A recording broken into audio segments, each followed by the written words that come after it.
جتنی corruption I am F کی report میں بتائی گئی ہے یہ اصل کرپشن کا عشر اشیر بھی نہیں ہے۔ یہ ہم آپ کو ثابت کر کے دکھاتے ہیں کہ کیسے۔ اس سے 2 گنا زیادہ کرپشن تو صرف پنجاب کی جعلی حکومت نے کی ہے۔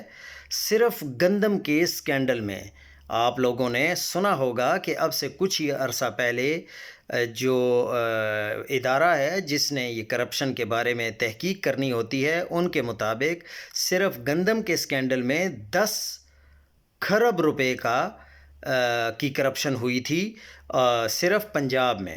سیلاب جو زدگان ہیں ان کی امداد کا آڈٹ ہی اگر کر لیں تو آنکھیں کھلی کی کھلی رہ جائیں گی۔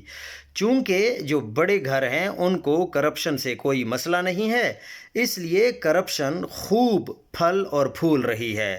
پاکستان میں پچھلے 3 سال میں 5000 ارب روپے کی کرپشن ہوئی جو کسی کو نظر نہیں آتی۔ عمران خان اور بشرا بی بی کا توشہ خانہ سے لیا گیا ایک ہار سب کو نظر آ جاتا ہے۔ آئی ایم ایف رپورٹ میں حکومت کی کرپشن شائع کی گئی ہے۔ اس رپورٹ کے آنے کے بعد ابھی تک حکومت کی جانب سے کسی نے پریس کانفرنس نہیں کی۔ آئی ایم ایف کے مطابق ایف بی آر سمیت دیگر ادارے سیاسی بنیادوں پر کام کر رہے ہیں، اس لیے وہ کبھی بھی آپ کو کرپشن کی کوئی بھی بات نہیں کریں گے اور اسی طرح پاکستان میں کرپشن پھلتی پھولتی رہے گی۔